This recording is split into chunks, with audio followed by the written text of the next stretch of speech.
Doctor साहब, मफाहमत के लिए जो इस वक्त सिराजुल हक साहब एक अहम कोशिश कर रहे हैं, ईद के बाद कहा जा रहा है कि ऑल पार्टीज कॉन्फ्रेंस का भी इनेकाद किया जाएगा। आप क्या समझते हैं, इसकी कामयाबी के कितने इम्कान मौजूद हैं डॉक्टर देखिए, कोशिश तो कर रहे हैं सिराजुल हक साहब। साहब? जी। और मेरी दुआ है कि उनकी कोशिशें कामयाब हों। वो ऑल पार्टीज कॉन्फ्रेंस एक ईद के बाद उनकी पूरी कोशिश है कि वो बुलाएं, और ये मेरी दुआ है। हम्म। लेकिन मेरा तज्जिया ये है कि ये एक ट्रक की बत्ती है। अच्छा। सही। जी, ये एक और ट्रक की बत्ती है कि कहीं एक मेज़ होगी, उस मेज़ पे ईद के बाद ईद मिलन पार्टी हो रही होगी। एक तरफ शहबाज शरीफ साहब बैठे होंगे, तो मौलाना साहब बैठे होंगे, उधर इमरान खान साहब बैठे होंगे, या पता नहीं गिरफ्तार हो चुके होंगे उस वक्त तक जो हुकूमत का इरादा है। कोशिश तो है, इस वक्त ट्रक की बत्ती लग रही है। सही।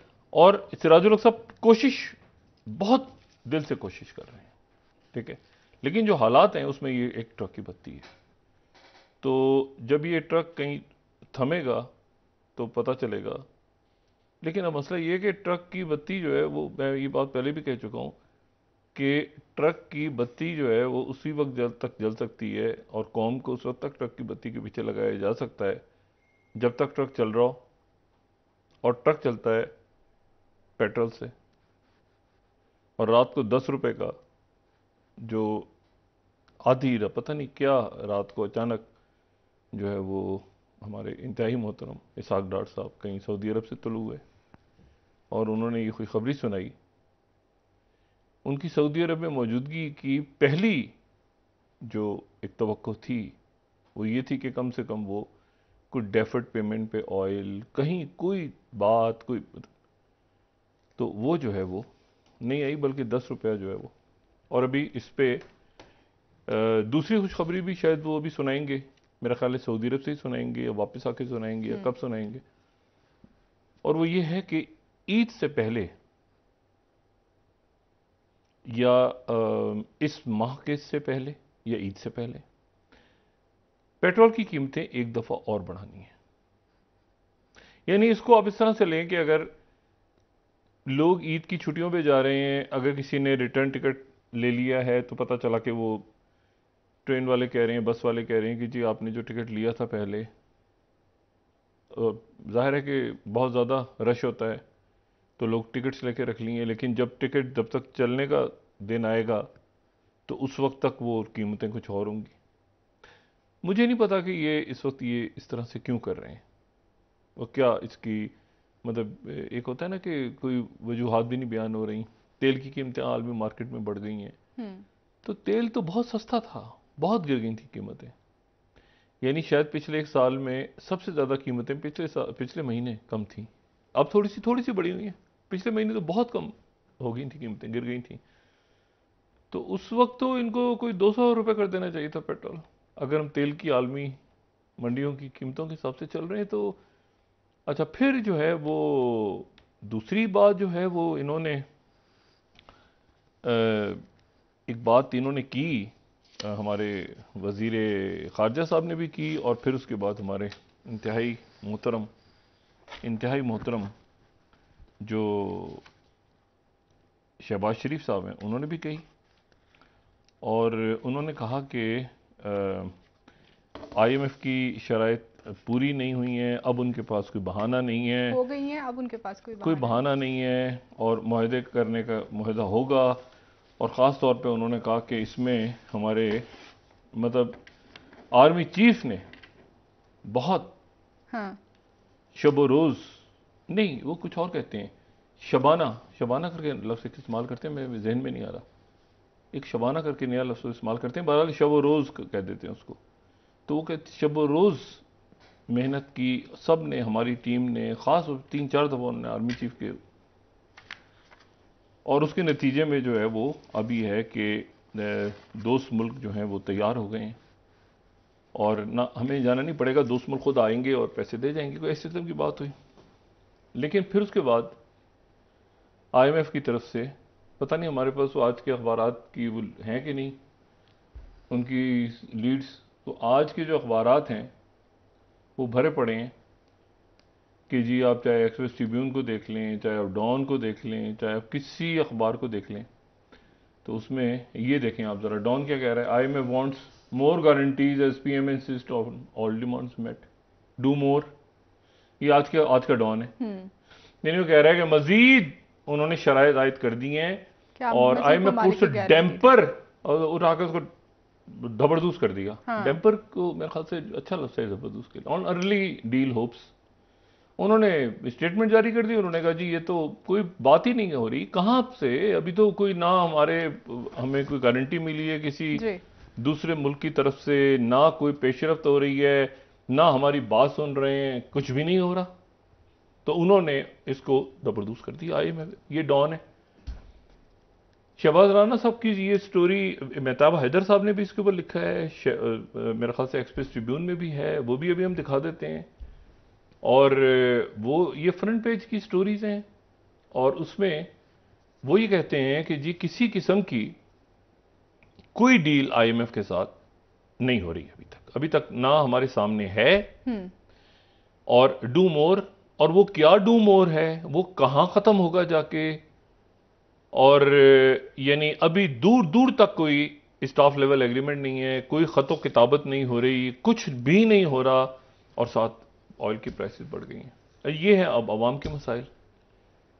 तो इसमें तो मुझे तो बिल्कुल मैं समझने से कासिर हूं कि मैं ये जो उनकी प्रेस स्टेटमेंट आई, उन्होंने बाकायदा प्रेस स्टेटमेंट इशू की है IMF की तरफ से, और उसमें उन्होंने पूरा कि जी कोई रिफॉर्म्स नहीं हुई, कोई कंडीशन मंजूर नहीं हुई, बिल्कुल गलत बात कर रहे हैं, झूठ बोल रहे हैं। उन्होंने चार्जशीट क्या की है, वो एक मतलब हैरत है कि मुझे नहीं समझ में आ रहा कि ये या तो कैबिनेट की मीटिंग्स में ये डिस्कस नहीं होता, इसहाक डार साहब भी डिस्कस नहीं करते, जो भी बात है उसे खुल के बताएं ताकि हमें पता चले। ये जो बात थी ना कि डॉलर्स आ गए, डॉलर्स बारिश हो गई, कल हो गया, परसों हो गया, खुशखबरियां, तो कोई भी नहीं है, कोई चीज़ एग्जिस्ट नहीं कर रही। वो ज़रा तैयार हो जाए तो मुझे काइंडली बताइएगा ताकि हम ज़रा वो दिखा सकें कि आज के अखबारों ने किस तरह से उसको IMF के साथ मुज़ाकरात को कहाँ फेंका है उठा के। लेकिन जो है अच्छा, ये तो सिर्फ डॉन दिखा रहे हैं ना, जब एक्सप्रेस ट्रिब्यून और बाकी अगर तैयार होते हैं तो वो काइंडली दिखाइएगा। अच्छा, तो ये अगर वो तैयार हो जाए तो वो ना आगे बढ़ते हैं। अच्छा, 12 तमाम अखबारों में आज की लगी हुई है बात के, और अगर वो हो जाए तो बहुत अच्छा है, हम दिखा सकेंगे अपने नाजरीन को कि तमाम IMF की जो डील्स हैं वो ख़त्म, उनकी तरफ से कहा गया है कि ज़ीरो पे करें आप, और डू मोर का मुतालबा आ गया है। और डू मोर में सबसे पहले तो वही है कि जी बरादर ममालिक जो हैं वो नहीं आपको दे रहे। अच्छा, मैं ये पाकिस्तानी सियासत पे आता हूँ अभी कि इसकी मफाहमत के इम्कान, और अल्लाह से दुआ है अभी तक इस वक्त तक जो तलखी है, जो आपने राना सनाउल्लाह साहब की बात भी की, उन्होंने कहा किसी सूरत 14 तारीख को इलेक्शंस नहीं होंगे, वो इलेक्शंस तो पता नहीं होंगे नहीं होंगे, वो अलग बात है। लेकिन मैंने कहा ना कि इसमें ज़रा इमरान खान साहब को मैं डिस्कस नहीं कर रहा, इस वक्त मैं डिस्कस नहीं कर रहा आज भी। मैं सिर्फ ये आपसे बात कर रहा हूँ कि ये ट्रिब्यून ने क्या लिखा है, ये ज़रा देखें आप। IMF puts a damper on early deal hopes, ये तो बिल्कुल ही वही डैम्पर, मतलब पूरा फारिग। और वो कह रहे हैं कि कोई कंक्लूड ही नहीं हुई, ठीक है, वेट्स नेसेसरी, वो इंतज़ार कर रहे हैं कि पाकिस्तान कोई इकदाम उठाए। पता नहीं कौन से पाकिस्तान से उन्होंने इकदाम उठाने, न्यूज़ में भी ऐसे। बाकी तो मैंने आपसे कहा, अच्छा 12, अब इसमें इशू क्या है, इशू ये है कि जो माशी टीम और कानूनी टीम की मैंने कल भी बात की थी ना, परफॉर्मेंस जी, यानी मामला ये था कि शुरू कहानी कहाँ से हुई थी, शुरू कहानी यहाँ से हुई थी कि हुकूमत में मुस्लिम लीग नून की हुकूमत कराएगी। तो मुस्लिम लीग नवाज की हुकूमत आई, और आने के बाद उनकी पहली प्रायोरिटी, पहली बात कि नवाज शरीफ साहब जल्द हमारे दरमियान होंगे। वो काइंडली देखिएगा प्लीज।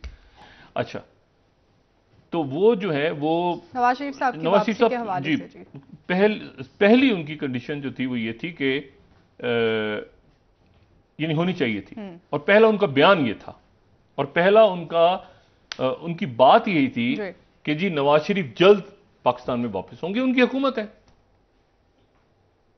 अब जनाब पहले तो उनके ऊपर पाबंदी लगी रही, नवाज शरीफ साहब के ऊपर पाबंदी लगी रही, बड़ी मुश्किलों से उनकी पाबंदी हटी। मुझे नहीं पता कि ये शहबाज शरीफ साहब ने और जरदारी साहब ने और मौलाना साहब, जाहिर है कि हुकूमत ली है इन्होंने, और खुद अब तो बता भी रहे हैं जरदारी साहब किस तरह से ली है, और मौलाना साहब भी सब बता रहे हैं, अब तो बात खुल के हो रही है।